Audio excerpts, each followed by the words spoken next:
چلیں اعوذ باللہ من الشیطان الرجیم بسم اللہ الرحمن الرحیم وبہ نستعین وهو خیر ناصر ومعین وصلی اللہ علی محمد وآلہ الطاہرین اللہم صلی علی محمد وآل محمد۔ چلیں بات پہنچی ہے حرف صاد کے مخرج تک، ٹھیک؟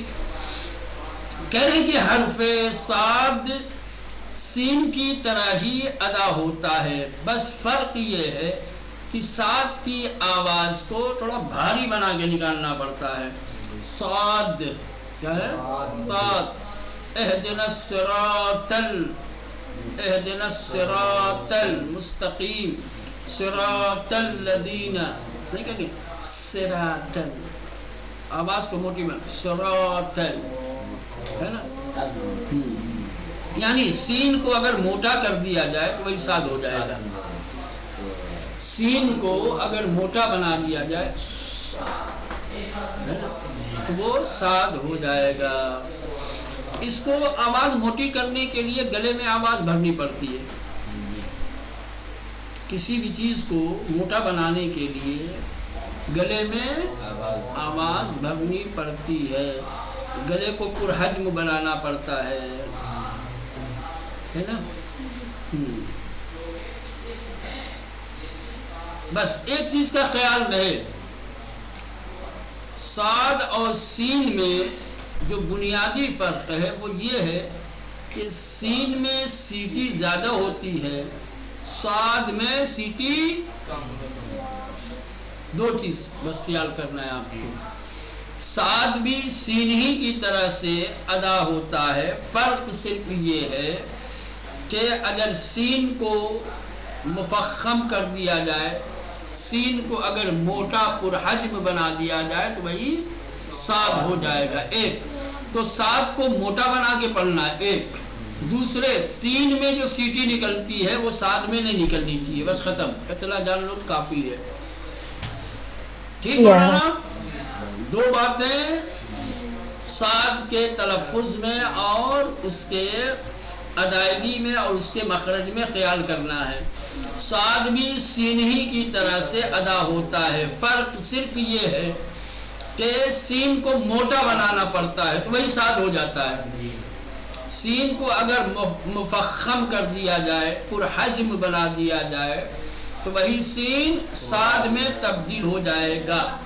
ایک بات کی طرف خیال رہے، وہ یہ کہ جب آپ صاد ادا کریں تو سین والی سیٹی سین میں جتنی نکلتی ہے سیٹی اتنی صاد میں نہیں ہونی چاہیے۔ اب مثالیں جو دی گئی ہیں، صدق، نہیں کہیں گے صدق، صدق، صالح، قصص، لصادق، صالحین، صرفت، صحفی، الصلح، سورة، نصوح، صراط، یفتل، نواسی، نصیبا، اصدق، اسرا، محیط۔ ٹھیک ہے، سمجھ میں آ گیا صاد؟ چلیں اب صاد کے بعد عربی حروف میں جس حرف کا سب سے مشکل مخرج ہے وہ حرف داد۔ توجہ دیں گے تو بالکل آسان ہو جائے گا۔ حرف داد کو دو طریقے سے تلفظ کیا جاتا ہے، دو طریقے سے ادا کیا جاتا ہے۔ نمبر ایک دال کی طرح، اور ایک زبان کے دونوں کناروں میں سے کسی ایک زبان کے کنارے کو اسی سائڈ کے اوپر کے دانت سے ملا دے تو حرف داد نکلے گا۔ ٹھیک، زبان کے دو کنارہ ہے نا، ایک ادھر ہے ایک ادھر ہے، کسی بھی طرف کے کنارے کو اوپر والے دانت سے ٹچ کرو، داد، داد غیر المغضوبی،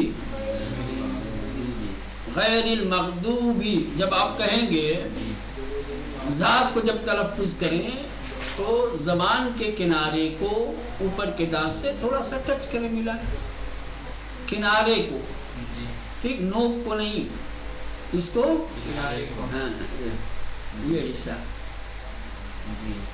ٹھیک، یا ادھر کا فرق نہیں پڑتا، چاہے ادھر کا ادھر سے ملائیں، داہنے کی طرف کے کنارے کو داہنے کے اوپر کے دانت سے ملائیں، یا بائیں کنارے کو بائیں اوپر کے دانت سے ملائیں اور پرحجم بنا کر کے، موٹا بنا کر کے ادا کریں، داد یہ ہو جائے گا۔ ایک یہ طریقہ ہے، اور ایک یہ دال کو مفخم بنا دے، دال، یہ جو دال ہے نا دال، اس کو مفخم موٹا بنا کے نرمی کے ساتھ، دال کیا ہے، دال کو موٹا بنا دے، مفخم بنا دے اور نرمی کے ساتھ ادا کریں، زور نہ ڈالے، دال، یہ دو طریقے ہو گئے، بہت مشکل نہیں ہے، دونوں آسان ہے، ٹھیک۔ پہلا طریقہ یہ ہے کہ زبان کے کسی ایک کنارے کو اسی طرف کے اوپر کے دانت سے ملا کر، سمجھ رہے ہیں، ایک یہ ہے کہ دال کو مفخم کر دیا جائے اور نرمی کے ساتھ ادا کیا جائے، جیسے آپ کہیں گے غیر المغضوبی علیہم، غیر المغضوبی علیہم ولا الضالین، یا دال کو ولا الضالین، ولا الضالین، بہت زیادہ زور نہیں لگائیں گے، اگر آپ اس میں زور دیں گے تو پھر وہی دال ہو جائے گا، نرمی سے ادا کرنا ہے، ولا الضالین، اگر ابھی اسی میں زور لگا دیں گے تو دال ہو جائے گا، ولا الضالین، یہ دال ہو گیا، نرمی کے ساتھ ولا الضالین، ٹھیک۔ چلیں دیکھیں کیا لکھا، حرف داد زبان کے کنارے کو اوپر کے دانتوں کے کنارے سے، داہنی طرف یا بائیں طرف، ٹھیک، زبان کے کنارے کو اوپر کے دانتوں کے کنارے سے، چاہے داہنی طرف چاہے بائیں طرف، فرق نہیں، پرحجم اور موٹا تلفظ کیا جائے، پرحجم اور زبان کے کنارے کو اوپر کے دانت سے ملائیں اور موٹا بنا کر کے، ولا الضالین غیر المغضوب علیہم ولا الضالین، ٹھیک، سمجھ میں آ رہی ہے بات، یہ ایک طریقہ ہے۔ حرف داد کا ادا کرنا تھوڑا مشکل ہے، لہذا اس کو ادا کرنے کے لیے زیادہ تمرین اور مشق کی ضرورت ہے، سمجھ رہے ہیں، ہاں، بار بار جب آپ مشق کریں گے، تمرین کریں گے، بار بار دہرائیں گے، تب جا کر کے اس کا تلفظ آپ کے لیے آسان ہوگا، پہلا بہت مشکل ہے۔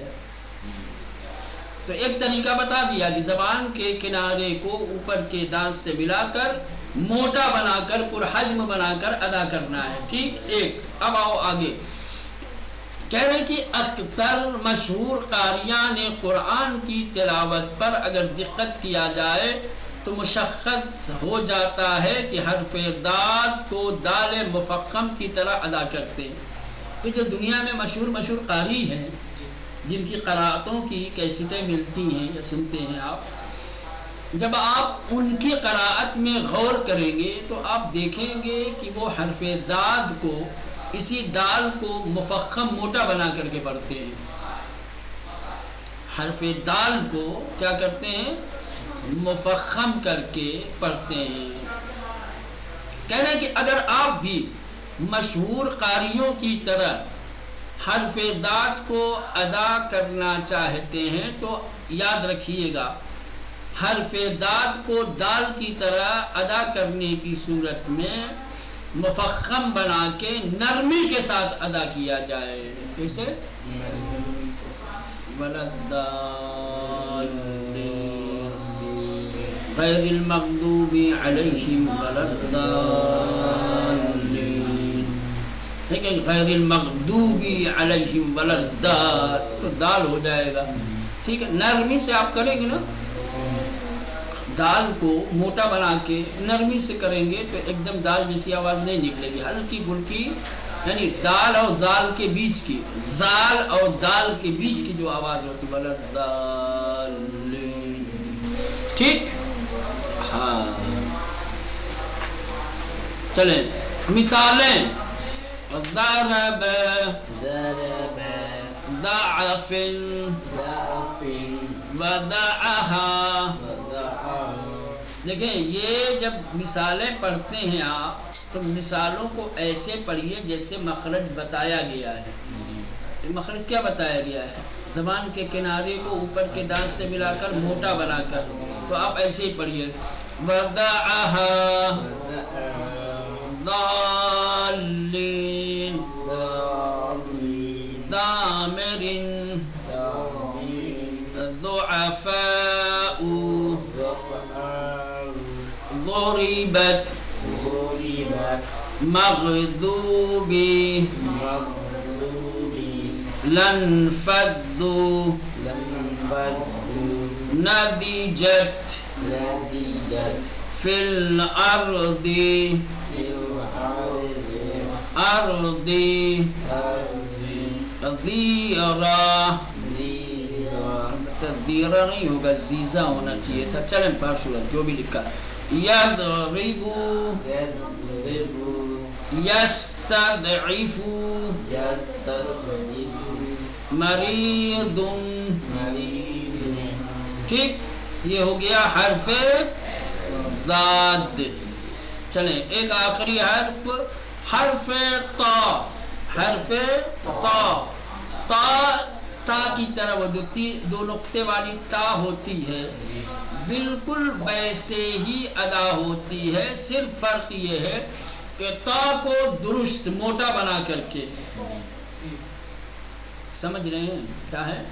جیسے حرف تا کو تلفظ کیا جاتا ہے حرف تا، فرق یہ ہے کہ اس کو پرحجم اور درست موٹا بنا کر کے ادا کیا جاتا ہے۔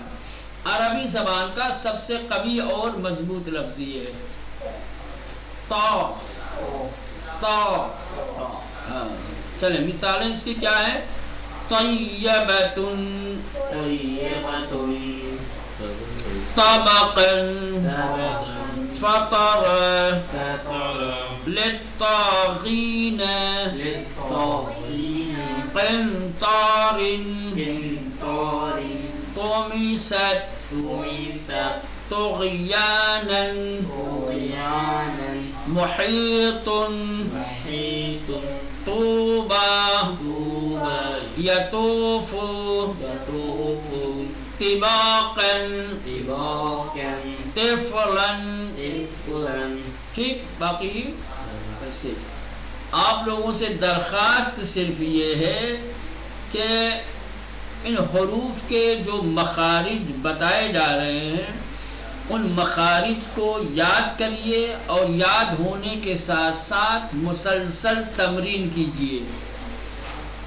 مخرج جب یاد ہوگا، بار بار تکرار کریں گے، مشق کریں گے، تمرین کریں گے تو عادت سی بن جائے گی۔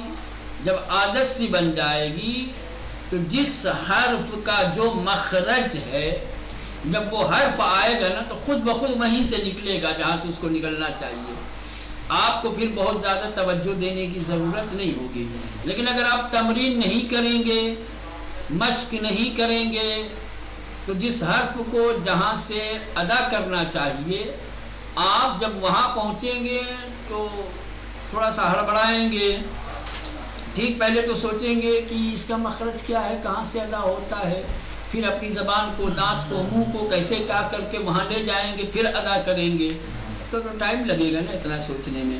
لیکن تمرین ضروری ہے، تمرین اگر کر لیا تو ملکہ ہو جائے گا، عادت ہو جائے گی۔ جب عادت ہو جائے گی تو خود بخود یہ حروف اپنے مخرج سے ادا ہوں گے، سمجھ رہے ہیں؟ لہذا آپ لوگوں سے تقاضا ہے، درخواست ہے کہ جن حروف کے مخارج پڑھائے جا رہے ہیں ان کے مخارج کو یاد کیجئے اور بار بار مشق و تمرین کیجئے، تکرار کیجئے، ٹھیک؟